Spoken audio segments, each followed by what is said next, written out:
I should have known something was wrong when Victor's secretary called me at 9 p.m. on a Friday.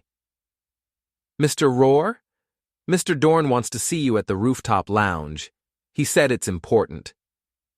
I was already in my car, halfway home from the office, tie loosened, thinking about bourbon and silence. The kind of silence you need after pushing papers for 12 hours straight. I'd spent 8 years in the Marines before this corporate gig, and somehow the battlefield had been simpler. "Can it wait until Monday?" I asked. He insisted it couldn't. I turned the car around.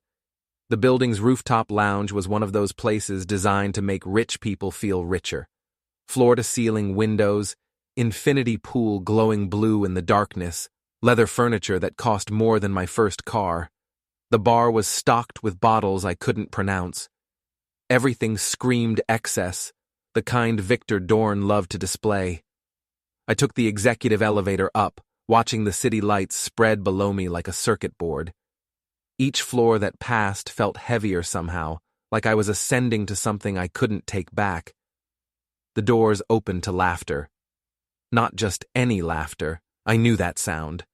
Eliza's laugh, the one she used to use with me back when we first met. Bright and genuine, before it became a weapon she wielded at charity dinners and board meetings, before it became something she reserved for people more important than her husband. I stepped out of the elevator and walked toward the pool area. My shoes clicked on the marble floor, echoing in the empty hallway. The door was glass, floor to ceiling, and through it, I could see them. My wife was in the pool, not swimming. She was pressed against the edge, and Victor Dorne, my boss, the CEO who'd personally hired me 3 years ago and called me his right-hand man, had his hands on her waist. She was wearing a black dress I'd never seen before, soaked through, clinging to her body. His shirt was unbuttoned. His expensive watch caught the pool lights as his hands moved up her back. They were kissing. I stood there for maybe 10 seconds. It felt like an hour. My brain tried to process what I was seeing, tried to find an innocent explanation. Maybe it was someone who looked like Eliza. Maybe I was misunderstanding what I was seeing. Maybe this was a nightmare, and I'd wake up. Then Eliza turned her head and saw me through the glass. Her eyes went wide, but not with shame, with annoyance. Like I'd interrupted something important, like I was the problem for being there. I pushed open the door. "Dave," Victor said, stepping back from my wife. Water dripped from his clothes onto the expensive tile. He didn't sound guilty. He sounded inconvenienced. "This isn't what I think it is," I finished. "Yeah, it never is." Eliza climbed out of the pool, water streaming off her dress. She grabbed a towel from a nearby chair but didn't cover herself, just stood there, dripping, looking at me like I was the problem. Her makeup was smeared. Her lipstick was on Victor's neck. "How long?" I asked. My voice sounded calm. I was proud of that. "Does it matter?" she said. "Yeah, it does." She sighed, like I was asking her to explain something tedious. 6 months. 6 months. Half a year. All those late nights she said she was working. All those business trips to conferences that supposedly couldn't be missed. The new lingerie I'd found in her drawer last month, tag still on, that she said was for us, but never wore. The way she'd stopped touching me, stopped looking at me, stopped pretending we were anything more than roommates who shared a bed. It all made sense now. "Everyone knows," Victor said. He was pouring himself a drink now, completely calm. Scotch, probably the 30-year-old bottle he kept up here for special occasions. "The whole office. We weren't hiding it, Dave. You were just too busy being mediocre to notice." Something cold settled in my chest. Not anger. Not yet. Just this horrible clarity, like someone had turned on the lights in a room I'd been stumbling through in the dark. "You called me up here to tell me this?" "I called you up here because you need to understand how things are going to work," Victor said. He walked over to me, drink in hand, close enough that I could smell the scotch on his breath mixed with chlorine and my wife's perfume. Eliza's filing for divorce on Monday. You're going to sign the papers without a fight. No alimony demands, no splitting assets. You're going to pack your things and leave quietly. And if I don't? Victor smiled. It was the smile he used in board meetings when he was about to destroy someone's proposal. Then I'll make sure you never work in this industry again. I've got friends in every major firm in this city. Hell, in this state. You'll be lucky to get a job managing a Walmart. I'll make phone calls. I'll spread rumors. I'll tell everyone you were unstable, unreliable, possibly stealing from the company. By the time I'm done, you'll be unemployable. I looked at Eliza. She was watching me with those green eyes that used to make me forget my own name. Now they were just cold, calculating. The woman I'd married, the woman I'd loved for 7 years, was gone. Maybe she'd never existed at all. You agree with this? I asked her. You were never going to be enough, Dave, she said quietly. I need someone with ambition. Someone who wants to build an empire, not just coast through middle management until retirement. Someone who makes things happen instead of just watching them happen. I loved you. I know, she said. That's what made it so easy. I should have hit him, should have grabbed Victor by his expensive collar and thrown him into that glowing pool, should have screamed, broken something, made a scene. That's what the old Dave would have done, the Marine who'd been trained to respond to threats with overwhelming force. Instead, I nodded. Okay, I said. I turned and walked back to the elevator. Behind me, I heard Victor laugh. It was a cruel sound, full of satisfaction and contempt. Smart choice, Dave. Smart choice. The elevator doors closed, and I rode down alone, watching my reflection in the polished steel. I looked the same as I had 20 minutes ago. Same face, same tie, same tired expression. But something fundamental had shifted. I'd spent 8 years in the Marines learning how to plan operations, how to gather intelligence, how to identify an enemy's weakness and exploit it with surgical precision. I'd spent 3 years in this company learning every detail of how it worked, who had power, who wanted power, who was dirty, and who was clean. Victor thought I was going to disappear quietly. He was wrong. Pete Morrison's bar was the kind of place that didn't exist in tourist brochures. Dive didn't even cover it. The neon sign outside said Pete's Place, but the apostrophe and the C had been burned out for years, so everyone called it Pete's Play. Inside, it smelled like old beer and older secrets. The floor was sticky. The jukebox only played country music from the 70s. The regulars were the kind of people who'd seen things and decided they preferred not to talk about them. I found Pete behind the bar, polishing a glass that would never be clean.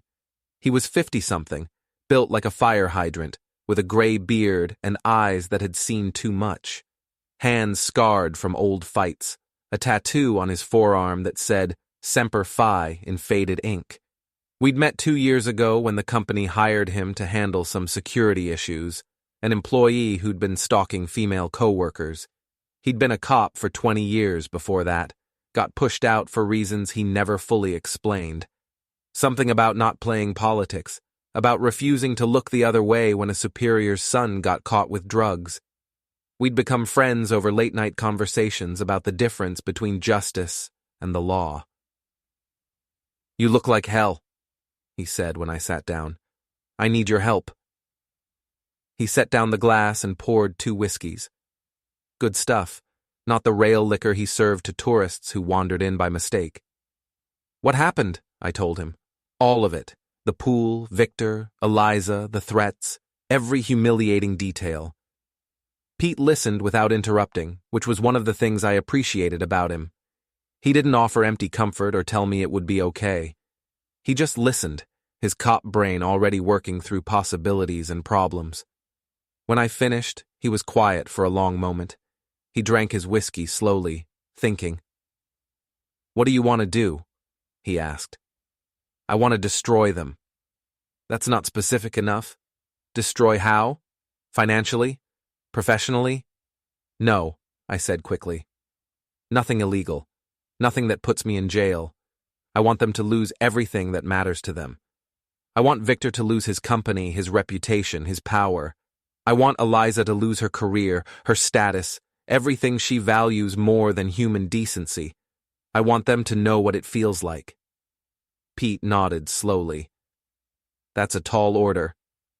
Can it be done? He thought about it, sipping his whiskey. The bar was mostly empty. A couple of regulars played pool in the corner. Someone fed the jukebox, and Waylon Jennings started singing about lonesome and mean. Maybe. Victor's been CEO for 5 years. That's a long time to make enemies and cut corners. Men like him, they get careless. They think they're untouchable, so they stop covering their tracks. And your wife, your soon-to-be ex-wife, she's in PR, right? Head of corporate communications. Then she knows where all the bodies are buried, and I guarantee she's helped bury a few herself. Pete leaned forward. Here's what you need to understand, Dave. Revenge isn't about anger. Anger makes you sloppy. Anger makes you make mistakes. Revenge is about patience, precision, and information. You need to become a ghost. You need to make them think you've given up, gone away, accepted defeat, while you're actually collecting everything you need to take them apart piece by piece. How long will that take? Months, probably. Maybe longer. Can you wait that long? I thought about Eliza's face in that pool area. The casual cruelty in her voice, the way she'd looked at me like I was nothing. Yeah, I said. I can wait. Good. First thing Monday morning, you're going to sign those divorce papers without a fight, just like Victor told you to. You're going to be the sad, pathetic ex-husband everyone expects. You're going to keep your head down, do your job, don't make waves. Be invisible. Let them think they won. And then? Then you start digging. You're going to become an expert on Victor Dorne and everything he's ever done wrong. And trust me, men like him have done plenty wrong. What am I looking for? Pete smiled. It wasn't a nice smile. Everything. Financial records, emails, meeting minutes, expense reports. Victor didn't get to be CEO by being clean. Nobody does. There's always dirt. You just have to find it. And your wife's been his right hand in communications. She's been spinning his dirty laundry into gold for years. There's going to be evidence, and some of it's probably on company servers. How do I access it without getting caught? That's where I come in, Pete said. I've still got friends in the force, and I know a guy who's very good with computers, not a hacker, he added quickly. Just someone who knows how to find public records and connect dots that other people miss. Someone who understands how corporations hide their secrets. I finished my whiskey. It burned going down, but it was a good burn. When do we start? We already have, Pete said. I've been watching Victor for a while now. Just a hobby, you understand. Something about him always rubbed me wrong. Too smooth, too confident. Men like that always have secrets, they can't help themselves. You've been investigating my boss? Not officially, just casually paying attention, and I've noticed some interesting things. Expense reports that don't quite add up, meetings with people who don't officially exist on the company roster, wire transfers to overseas accounts that are public record but buried in paperwork. He poured us both another whiskey. Your boss is dirty, Dave. The question is, how dirty, and can we prove it? We talked for 3 more hours. Pete laid out a strategy that was both simple and complex. I would stay at the company, keep my head down, do my job, and slowly, carefully gather evidence. Pete would work his contacts, pull public records, and build a case from the outside. When we had enough, we'd take it to the right people, journalists, regulators, shareholders, and watch Victor's empire collapse. One more thing, Pete said as I was leaving. The bar had emptied out. It was just us and the bartender Pete had hired to cover the late shift. Your wife. Don't contact her. Don't try to get closure or have some big final conversation. Cut her out completely. Every interaction is a chance for her to manipulate you, to figure out what you're planning. I won't contact her, I promised. I lied. On Sunday night, I texted Eliza. We need to talk about the divorce. Can you come to the apartment? She showed up an hour later, looking annoyed. She'd changed her hair, cut it shorter, styled it differently. It made her look harder, more severe. Or maybe that was just me seeing her clearly for the first time. She was wearing jeans and a sweater, casual, like she'd been home relaxing when I texted. Like she hadn't just destroyed our marriage 2 days ago. What do you want, Dave? She said, standing in the doorway of what used to be our home. I thought we were done talking. I'm signing the papers, I said, but I want to understand why. Not the surface reasons, the real ones. She sighed and came inside but didn't sit down, didn't take off her coat, just stood there in the entryway like she couldn't wait to leave. There's nothing to understand. We wanted different things. I wanted more. More what? Money? I make good money. We have a nice apartment. We take vacations. You have everything you need. It's not about the salary, she said. It's about ambition, vision. Victor's building something. He's going to be one of the most powerful men in this city. He's going to have influence, connections, access to rooms where decisions get made. You're just comfortable, content with where you are. I'm stable. I thought that's what you wanted. You always said you liked that I wasn't some stressed-out executive who never came home. I thought so too. But then I met someone who showed me what life could really be like. She looked at me, and for a moment I saw something that might have been pity. You're a good man, Dave. You really are. But good isn't enough. Not for me. Was any of it real? I asked. The wedding, the promises, all those years? Some of it, she said. In the beginning. But people change. I changed, and you didn't. You stayed the same person I married, and that's admirable in a way. But it's also limiting. I need someone who evolves, who wants to conquer the world instead of just existing in it. I loved you. I know. She turned toward the door. That's the saddest part. You still do. After she left, I sat in the dark apartment for a long time. The place we'd shared for 5 years, the couch we'd picked out together, the wedding photos on the wall that I'd need to take down, the life we'd built that had turned out to be a lie. Then I called Pete. I need that computer guy, I said. Tomorrow. What changed? Nothing, I said. That's the problem. Nothing changed. She was always like this. I just didn't want to see it. I made excuses, ignored the signs, convinced myself everything was fine because I loved her and that was supposed to be enough.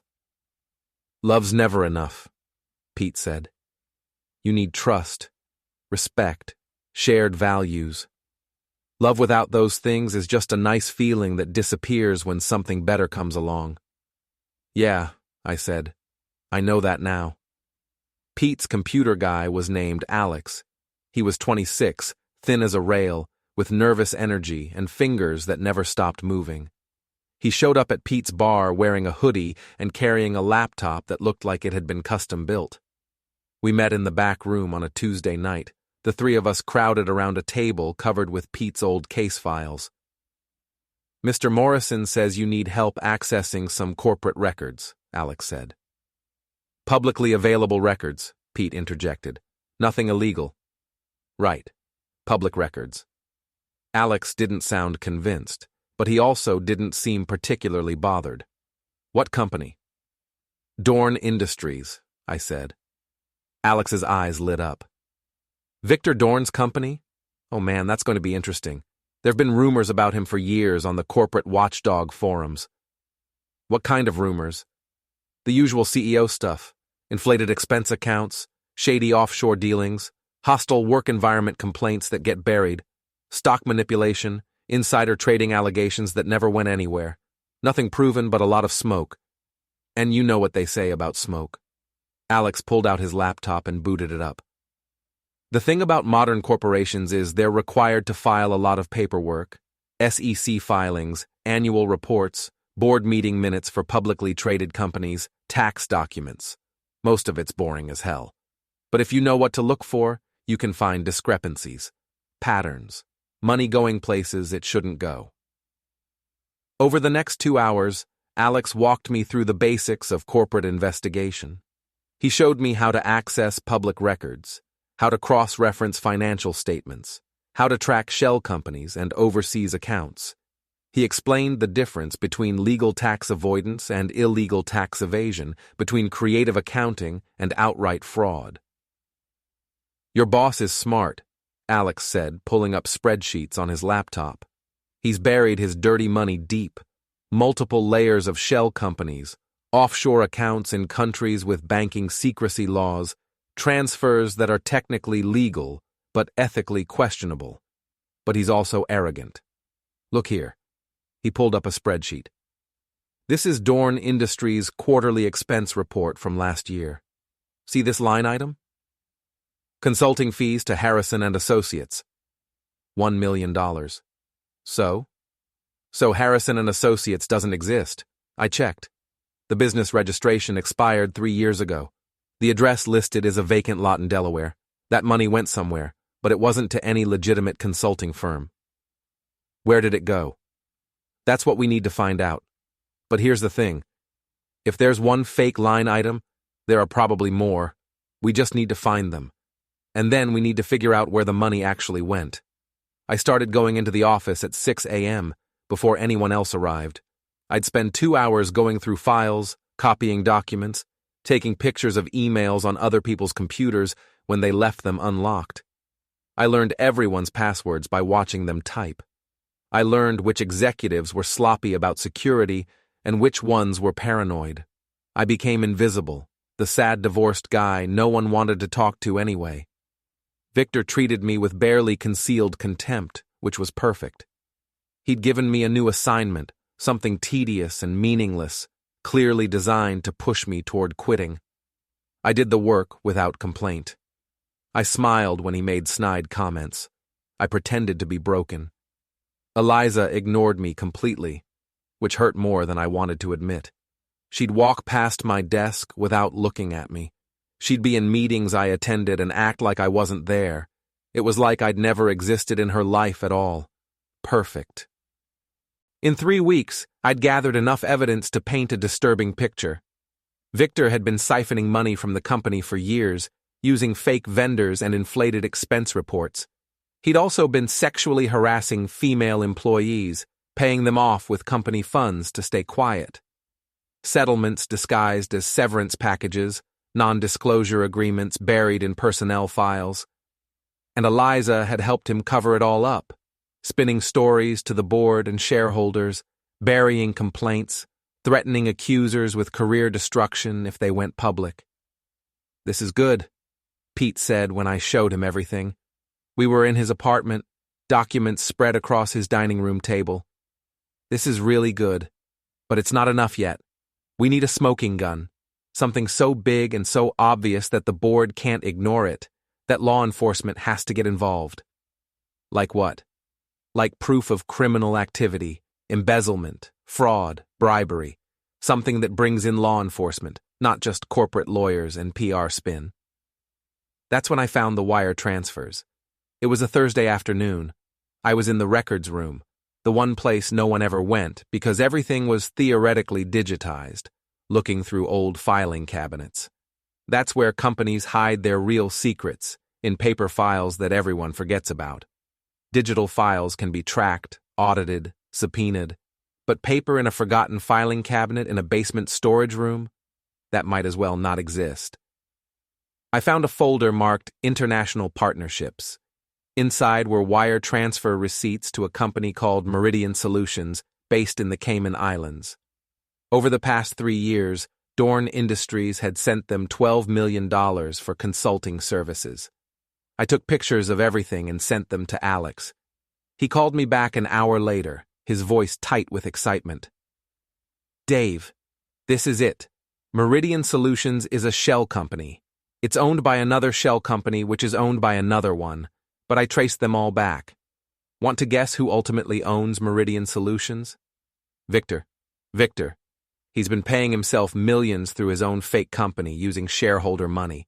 This is straight-up embezzlement. This is federal prison time. How do we prove it? The wire transfers are a good start, but we need something that directly connects him to Meridian. A signature, an email, incorporation documents with his name on them. Something. I'll find it, I said. That night, I stayed late at the office. Really late. I waited until security made their rounds at midnight, timing their pattern. They came through the executive floor every 2 hours. That gave me a window. I went to Victor's office. The door was locked, but I'd learned lock-picking in the Marines. Advanced entry techniques, they called it. Useful for urban combat. Also useful for corporate espionage, apparently. It took me 4 minutes to get inside. Victor's office was exactly what you'd expect. Expensive furniture, walls covered with awards and photos of him shaking hands with politicians and celebrities. His desk was neat, organized, the workspace of a man who believed he was in control of everything. There was a photo of him and Eliza at some charity gala, both of them smiling for the camera. I wondered if she'd slept with him yet when that photo was taken. I started with his file cabinet. Locked, but easier than the door. Inside, I found folders labeled by year. I went through 2024, photographing every document. Then 2023, then 2022. That's when I found the Meridian folder.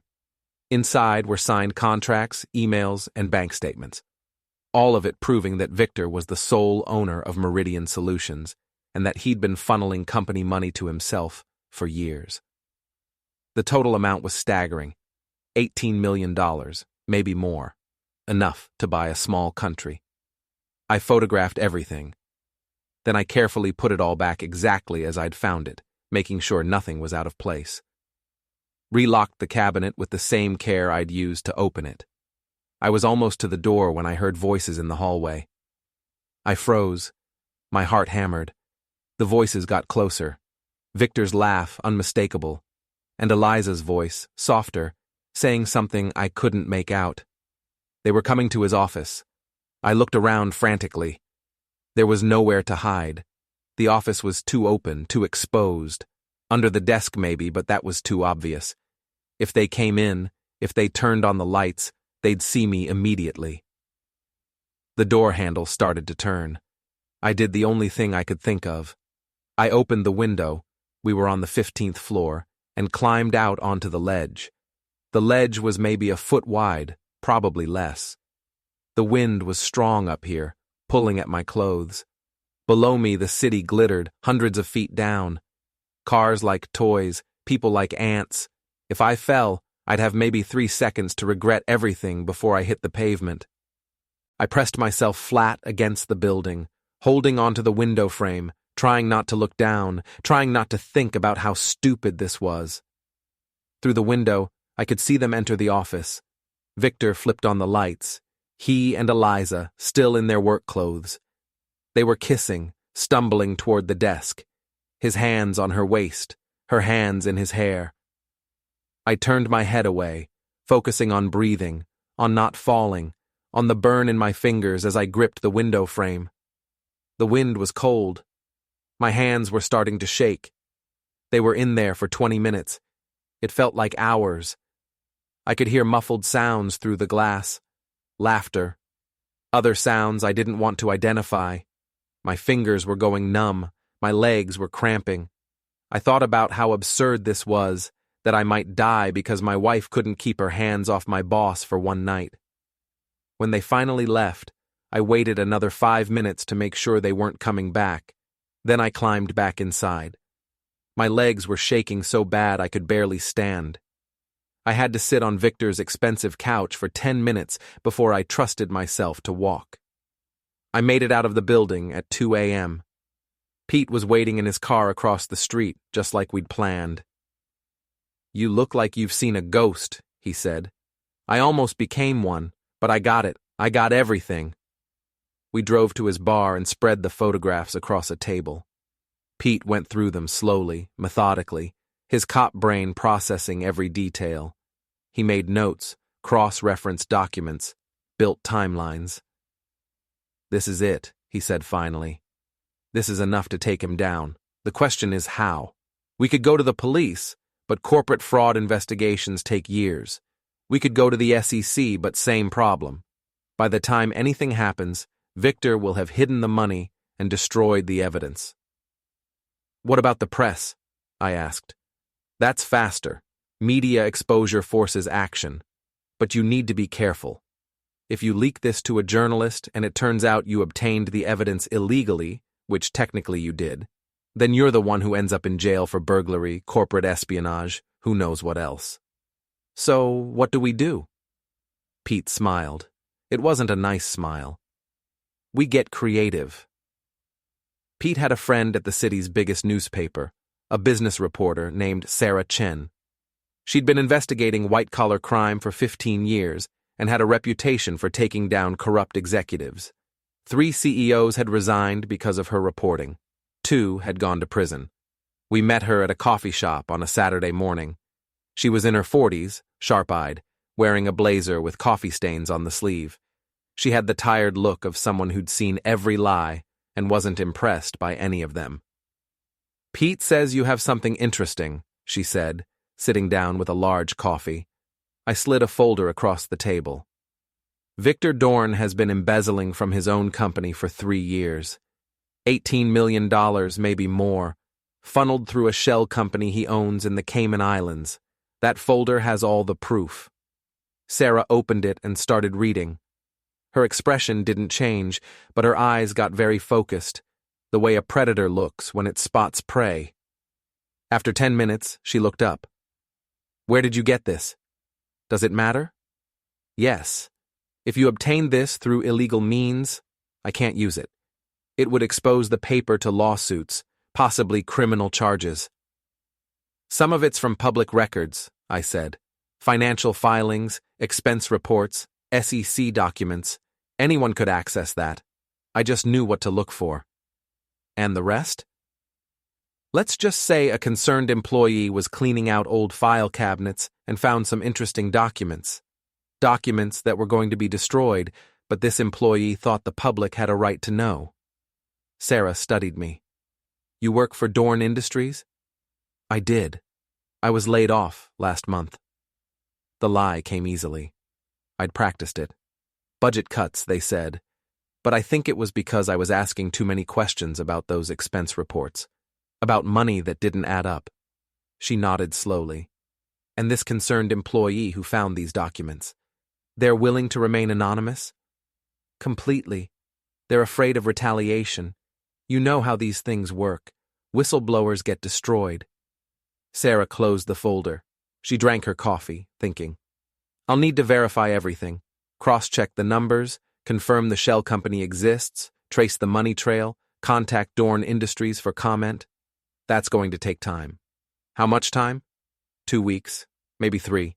"Make it 1 week," I said. "Victor's planning to cash out his stock options at the end of the month.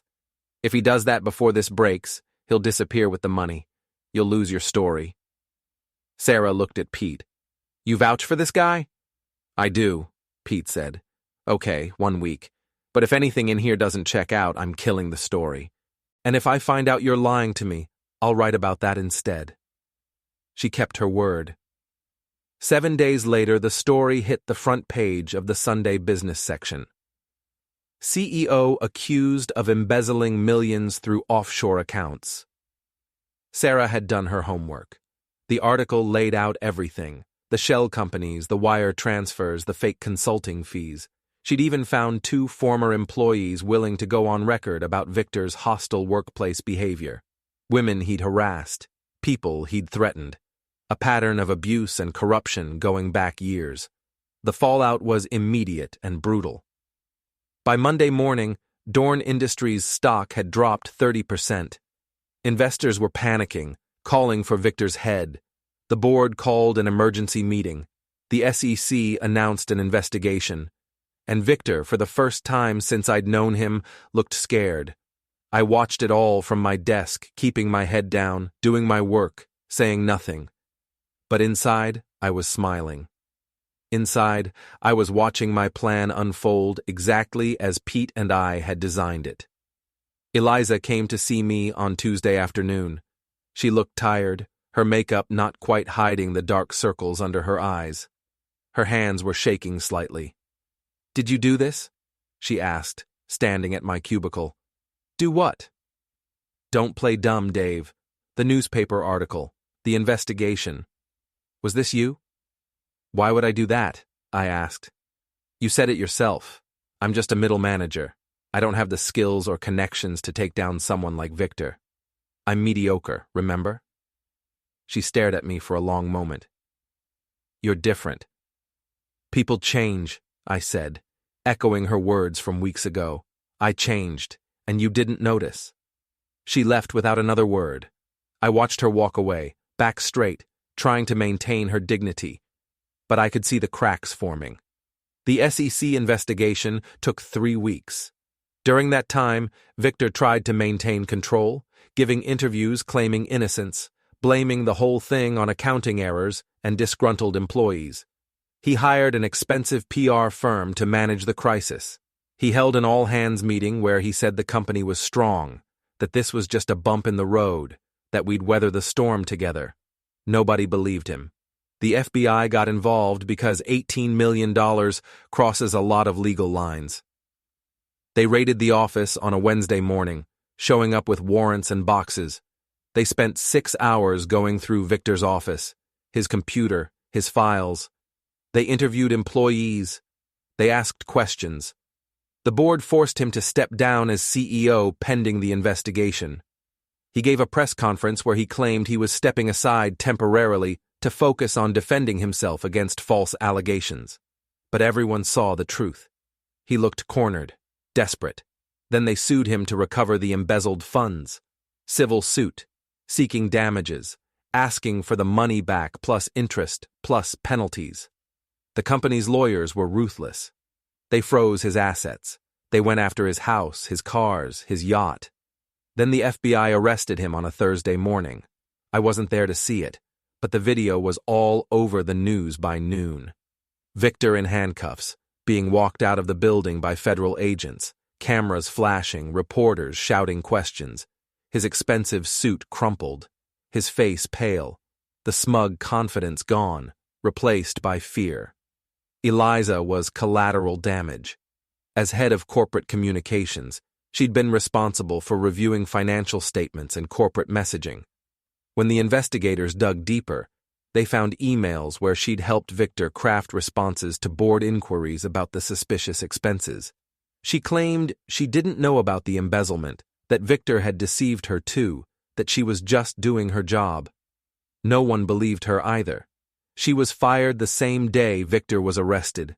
No severance, no references, just a cardboard box of her personal items and a security escort out of the building. I watched from my window as she carried that box to her car, her head down, trying to avoid the cameras. I was promoted to acting director of operations. Ironic, really. I'd gone from middle manager to upper management because everyone above me had either quit or been fired. The company needed stability, needed someone who wasn't tainted by the scandal. On my first day in my new position, I got a call from an unknown number. "Dave Ror?" The voice was male, unfamiliar, professionally smooth. "Yes. This is James Patterson. I'm Victor Dorne's attorney. My client would like to speak with you." "Why?" "He believes you may have information relevant to his defense. He'd like to meet with you, discuss what you know about the company's financial operations." I almost laughed. "I have nothing to say to your client." "Mr. Ror, I think you should reconsider. My client can be very persuasive and very vindictive. It would be better to talk now, privately, than to have this become adversarial. Tell your client I said to go to hell." I hung up. 2 days later, Eliza called. I almost didn't answer, but curiosity won. "What do you want?" I asked. "I need your help." Her voice was small, broken. Nothing like the confident woman who'd told me I wasn't enough. "Please, Dave. I need to talk to you." "No." "Dave, please. They're going to arrest me. They're saying I was part of the embezzlement. I wasn't. I swear I didn't know what Victor was doing. I just did what he asked. I trusted him. You knew, I said. You helped him. I've seen the emails, Eliza. You weren't some innocent victim. You were his partner in covering it all up. Silence on the other end. Then, quietly, how do you know about the emails? I know a lot of things. You, she whispered. You did this. You destroyed everything. This was all you. No, I said. You destroyed everything. I just made sure everyone else knew about it. You made choices. You chose Victor over me. You chose money and power over honesty and loyalty. You chose to help him cover up his crimes. Those were your choices. We were married for 7 years. And you threw it away for a man who's going to prison. How's that working out for you? She started crying. Real tears, not the fake ones she used in meetings to manipulate people. I have nothing left. No job, no money, no future. What am I supposed to do? You could have thought about that before you humiliated me in front of my boss, before you spent 6 months lying to my face, before you told me I wasn't enough, before you chose to be his accomplice. I'm sorry. I'm so sorry. I made a mistake. I don't care, I said. And I meant it. Whatever feelings I'd had for her had been burned away by the fire of her betrayal. All that was left was ash. Cold ash. You're sorry you got caught. You're sorry you lost. You're not sorry for what you did. That's not true. I loved you once. Once isn't enough. She called back 14 times that night. I didn't answer.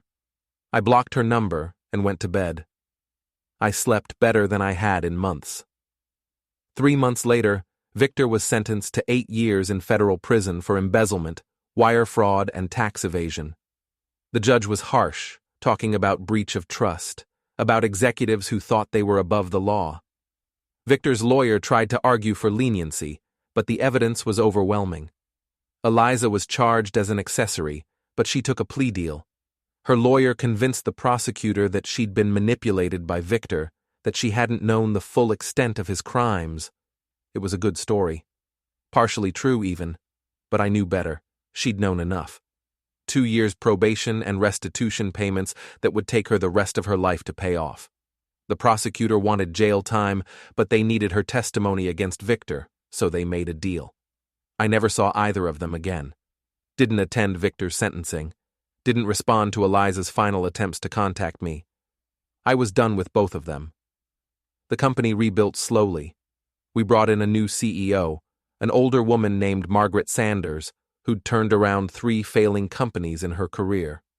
She was tough, fair, and completely intolerant of anything that even smelled like corruption. I was offered the permanent position of Director of Operations, with a substantial raise and a seat at the executive table. It came with a corner office, a company car, stock options, all the things I'd supposedly lacked ambition to pursue. Pete closed his bar and moved to Florida, said he'd had enough of the city, enough of watching people destroy each other. Before he left, we had one last drink at Pete's place. You got what you wanted, he said, pouring whiskey from his personal bottle. Did I? Victor's in prison. Your ex-wife's life is ruined. The company's recovering. You're running operations. What more could you ask for? I don't know, I said. I thought revenge would feel different, better, more satisfying. It never does, Pete said. That's the thing about revenge. You think it'll heal something, fix what got broken, but it just leaves you hollow. You want empty spaces where the anger used to be. So I shouldn't have done it?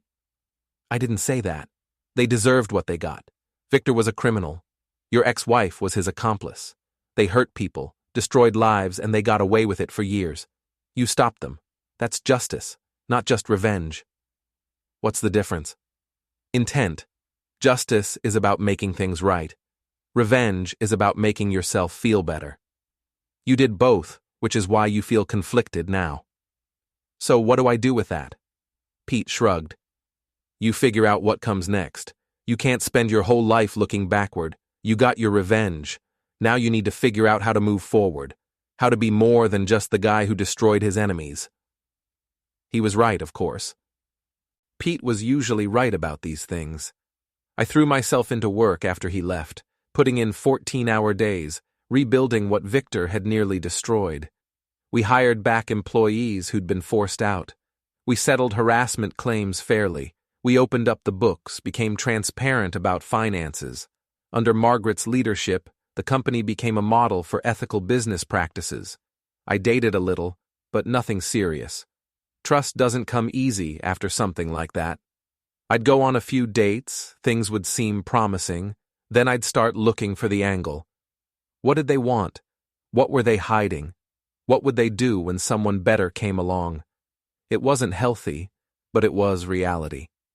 On the first anniversary of that night at the rooftop pool, I went back to the building after hours. The lounge had been remodeled, made less ostentatious. The pool was smaller now, the expensive furniture replaced with something more tasteful. Margaret had said the old lounge represented everything wrong with the company, so she'd changed it.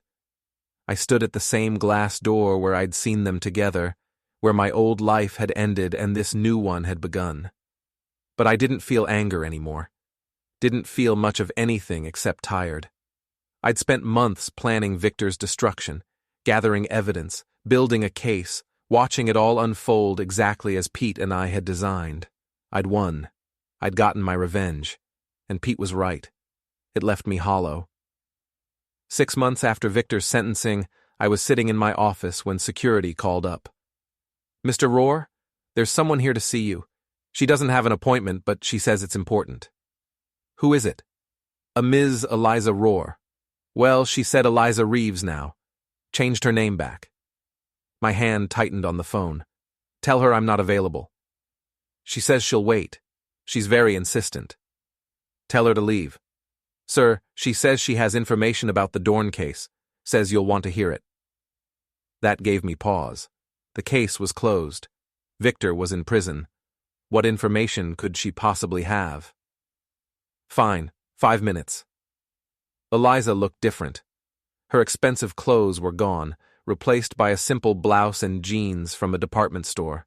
Her hair was longer, unstyled, no highlights, no makeup, or at least not the elaborate kind she used to wear. She looked smaller somehow, diminished, ordinary.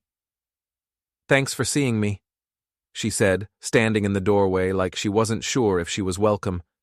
"You have 5 minutes." She came in and sat down across from my desk. The same desk where she and Victor used to meet after hours. The memory didn't sting anymore. It was just a fact, like the weather. "I'm not here to ask for anything," she said. "I just wanted to apologize. A real apology, not the kind I gave on the phone before." "Okay. I was cruel to you, not just at the end, but throughout our marriage. I took you for granted. I convinced myself that I deserved more, that you weren't enough, when the truth was, I wasn't enough. I wasn't strong enough or honest enough to just leave. Instead, I hurt you in the worst possible way. Why are you telling me this? Because you deserve to hear it. Because I've spent the last 6 months in therapy, trying to understand why I did what I did, and because I need to own it. Not for you. You don't owe me forgiveness. For me. I need to be able to live with myself." I studied her face, looking for deception, manipulation, some hidden angle. But she just looked tired and sad. "How are you doing?" I asked, surprising myself. "Broke. Working as a receptionist at a dental office, living in a studio apartment in a bad neighborhood. But alive." She smiled weakly. "Could be worse. I could be Victor. He chose his path. So did I. I know that now." She paused. "But that's not really why I came here. I came to warn you." "Warn me about what?" "Victor's planning something. I don't know what exactly, but he's been writing me letters from prison. Angry letters. He blames you for everything. He thinks you set him up, destroyed him deliberately." "I did." She blinked. "What?" "I destroyed him deliberately. I gathered the evidence, leaked it to the press, made sure he went down. You too, actually. You both deserved it." For a moment, she just stared at me. Then she laughed, a bitter sound. I should have known. You always were smarter than people gave you credit for. I certainly was. You said Victor's planning something? He's been talking to people, other inmates, people with connections on the outside. He thinks he can hurt you somehow, get revenge for what you did to him. Let him try. Dave, you don't understand. Victor's dangerous. He's got nothing left to lose now. Prison does things to people. He's not the same person he was. Neither am I. She stood up. I just wanted to warn you. Whatever happens, I'm sorry. For all of it. Eliza. She turned back. I forgive you, I said. The words came out before I'd consciously decided to say them, but once they were out, I realized they were true. Not because you deserve it, but because I'm tired of carrying anger around. It's heavy. It weighs you down. Her eyes filled with tears. Thank you. Don't thank me. Just live a better life than the one you were living. She nodded and left. I sat there for a long time after she was gone, feeling something shift inside me. The hollow place that revenge had carved out was still there, but it felt different now. Less like a wound, and more like a space where something new could grow. Then I called Pete in Florida. Victor's making threats, I said, and told him what Eliza had said. You worried? Should I be? Probably not. Prison threats are usually just talk.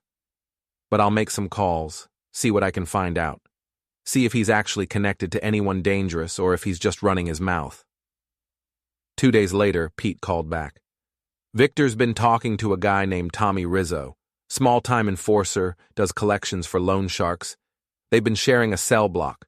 Word is, Victor offered him money to scare you. How much money?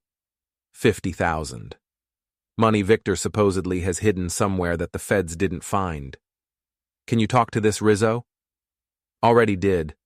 Told him who you are, what you're capable of, and suggested that $50,000 wasn't worth the trouble you'd cause him. He's a businessman. He understood the math. Just like that? Just like that? But Dave, if Victor really does have money hidden somewhere, that's a problem. It means he's got resources, means he can keep trying. Then I need to find that money. How? I thought about it. I have an idea. I'd learned a lot about Victor during my investigation, about his patterns, his habits, his paranoia. Men who steal millions don't just hide it in offshore accounts. They create backup plans, emergency funds, money that even their lawyers don't know about. I went back through all the evidence I'd gathered. Every document, every email, every transaction. Looking for patterns, for hints, for anything that suggested hidden assets.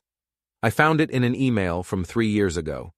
Victor to someone named MR, talking about the storage problem and securing the goods for long-term keeping. Mr. Margaret Reeves, Eliza's mother. I called Alex, Pete's computer guy. Remember when you found those offshore accounts in Margaret Reeves's name, the ones Eliza was supposedly using? Yeah, why? What if those weren't Eliza's accounts? What if they were Victor's? Silence on the other end. Then, oh, that's clever. If anyone traced it, they'd assume it was Eliza, not him. Can you access those accounts? See how much is in them? That would be illegal. I know.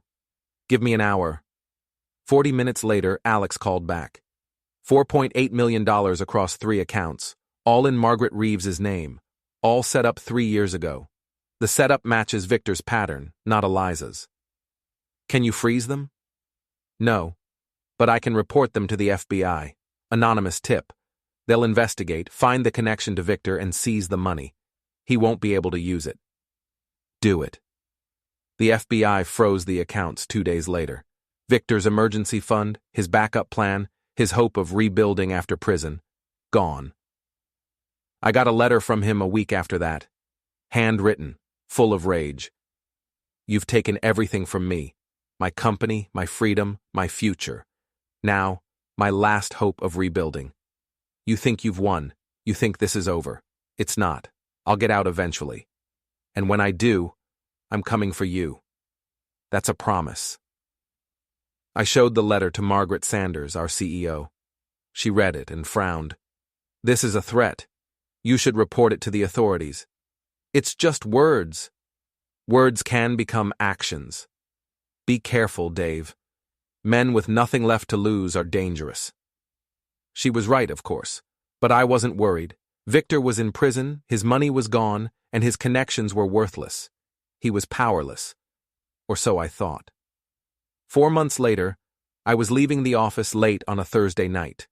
The parking garage was mostly empty, just a few cars scattered across 3 floors. My space was on the 2nd level. I was thinking about dinner, about whether to order in or actually cook something, when I heard footsteps behind me. I turned. A man stood about 20 feet away, 30s, muscular, wearing a leather jacket. Not someone I recognized. Dave Ror? He asked. Who's asking? Someone who was paid to have a conversation with you, about Victor Dorne.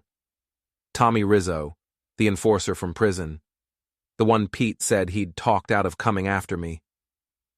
Pete told me you weren't interested in Victor's money, I said. I wasn't. But Victor offered more, a lot more, and he gave me a down payment. Tommy pulled something from his jacket. Not a gun, a phone. He wants to talk to you. I don't want to talk to him. He said you'd say that. He also said to tell you that if you don't talk, things get worse. For you, for your company, for people you care about. He's got a lot of time to plan in prison. I thought about walking away. But if Victor was this determined, this vindictive, then ignoring him would just make things worse. Better to hear what he wanted, understand his play, than figure out how to shut it down permanently. Fine, give me the phone. Tommy tossed it to me. I caught it and answered. Hello, Dave. Victor's voice, familiar and hateful. Thank you for taking my call. What do you want? I want you to understand something. You think you destroyed me, but you didn't. You made me stronger. Prison clarifies things, strips away all the bullshit. And I've realized something. I was playing the wrong game. I was trying to be respectable, legitimate, but that's for people who follow rules, people like you. Get to the point. The point is, I've made new friends in here. Friends with connections on the outside. Friends who don't care about laws or consequences. Friends who can make problems disappear, including you. You're threatening to have me killed? I'm explaining reality. You took everything from me. Now I'm going to return the favor. Not quickly, not mercifully, slowly, methodically, the way you destroyed me. I'm going to take apart your life piece by piece until you're left with nothing. Good luck with that from prison. You're not listening. I don't need to be free to hurt you. I have people. I have money you didn't find. I have time and motivation and nothing left to lose. You made an enemy, Dave. A real one. And enemies don't just go away because you put them in a cage. Are you done? Almost. One more thing. That woman you used to love, Eliza, she came to warn you about me, didn't she? Told you I was planning something. What she didn't tell you is that she's been visiting me in prison. Regular visits. Long conversations. We've been talking about you, Dave. About what you did to us. About revenge. You're lying. Am I? Ask her. Ask her about our visits. Ask her why she really came to see you. It wasn't to apologize.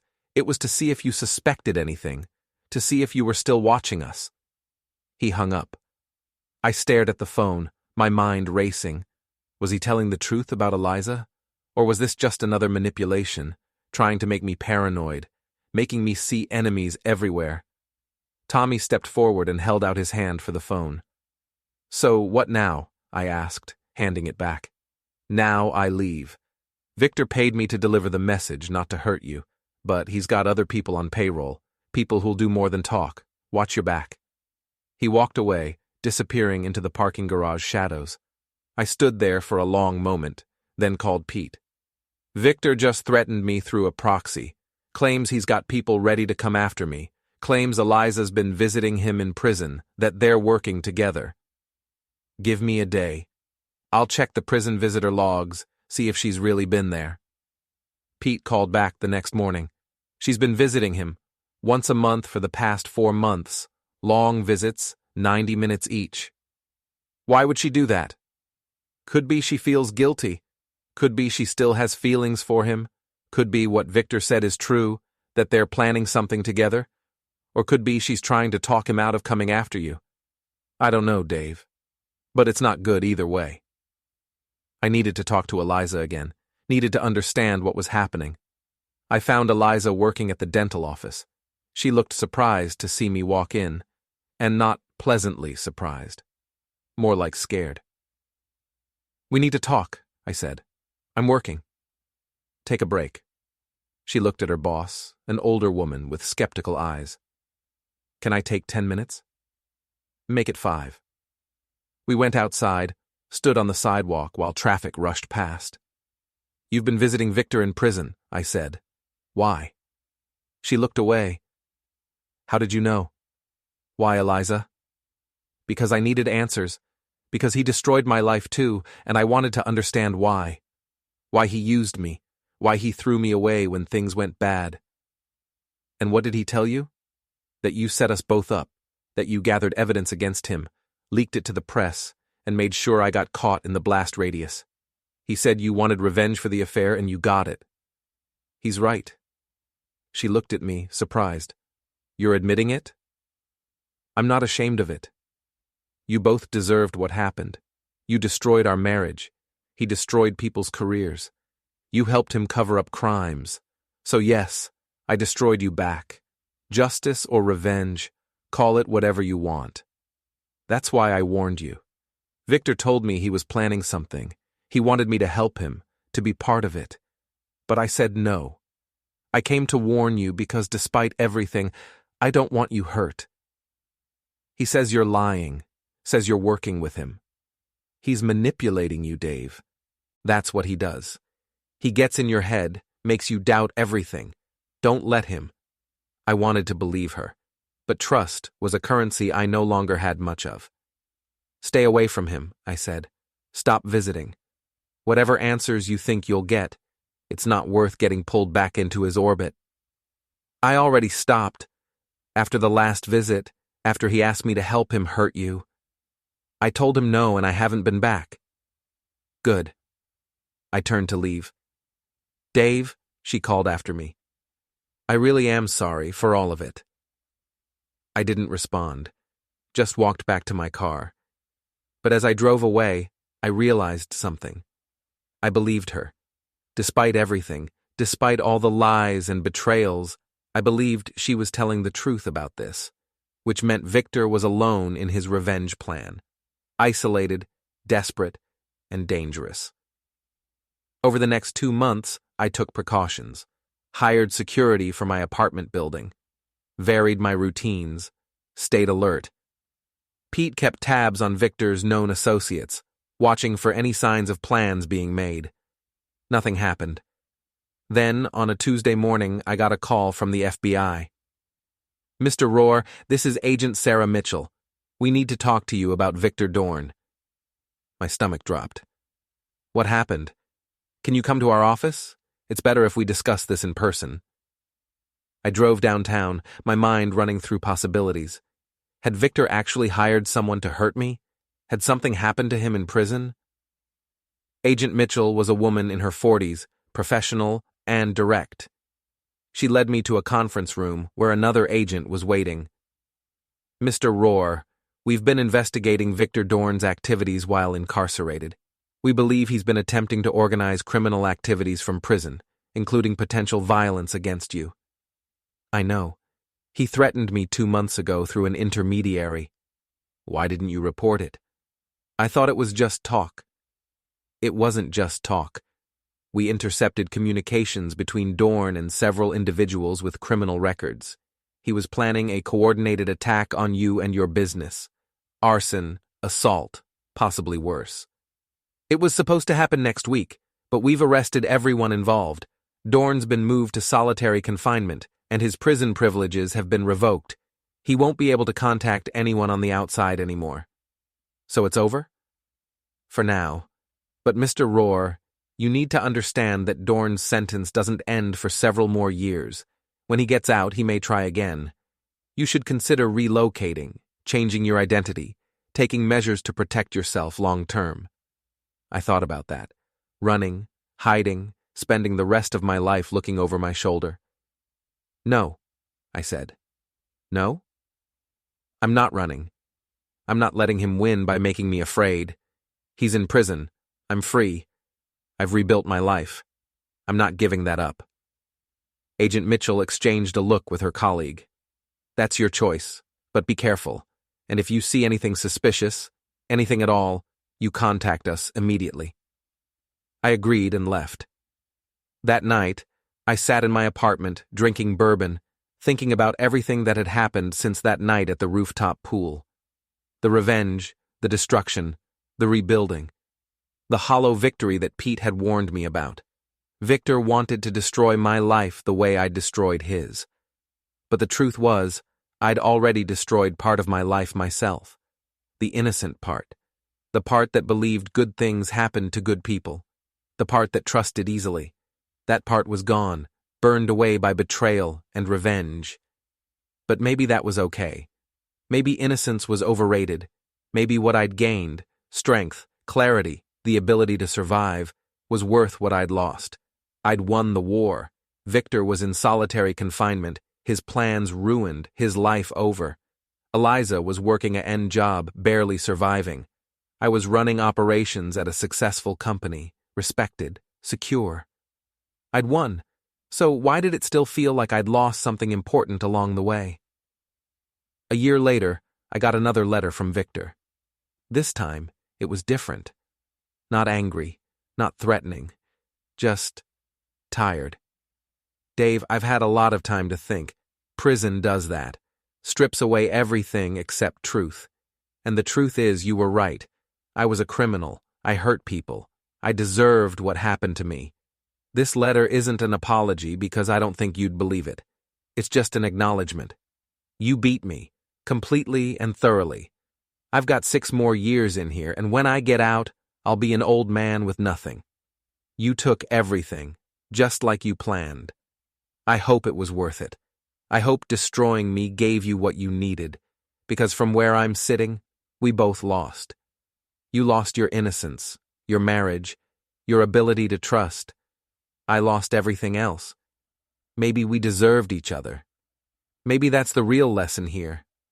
When you fight monsters, you become one. I became a monster long before you came after me. But you became one too, Dave. The question is, can you live with it? Can you look in the mirror and accept what you've become? I can't. That's my punishment, more than the prison bars. Living with what I did. Living with who I am. Maybe that's your punishment too. Good luck, Dave. I mean that. You're going to need it. I read the letter 3 times. Then I burned it. But his words stayed with me. Had I become a monster?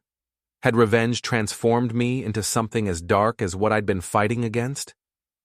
I didn't know. And that uncertainty was its own kind of torture. 2 years after Victor's sentencing, I stood in front of the board of directors and announced my resignation. I appreciate everything this company has given me, I said. But it's time for me to move on. Time for fresh leadership, new perspectives. Time for me to figure out who I am outside of this place. Margaret Sanders looked surprised. Dave, you're the best operations director we've had. Are you sure about this? I'm sure. I spent my last 2 weeks training my replacement, organizing files, making sure the transition would be smooth. On my final day, the company threw me a small party. People said nice things, wished me well, asked what I was going to do next. I didn't have an answer. I traveled for a while. Europe, Asia, places I'd never seen. I sat in cafes and watched people, wondering what their stories were. Whether they'd been betrayed, whether they'd sought revenge, whether it had left them hollow too. In Thailand, I met a woman named Sarah, American, expat, teaching English. We talked over dinner about why we'd both left our old lives behind. I got divorced, she said. Messy, painful. I needed distance from everything that reminded me of him. I understand that, I said. Do you? What's your story? I almost told her, almost explained everything. Eliza, Victor, the revenge, the hollow victory. But I stopped myself. I lost someone important, I said, and I spent a long time being angry about it. Eventually, I realized the anger was eating me alive. So I left. Did it help? Leaving? I don't know yet. Ask me in a year. We dated for 6 months. Nothing serious, just companionship. Then she got a job offer in Australia and decided to take it. We said goodbye without drama, without promises. It was nice having something end peacefully for once. I moved back to the States after a year, not to my old city, somewhere new. I got a job as a consultant, helping companies improve their operations. Good work, meaningful work. I was good at it.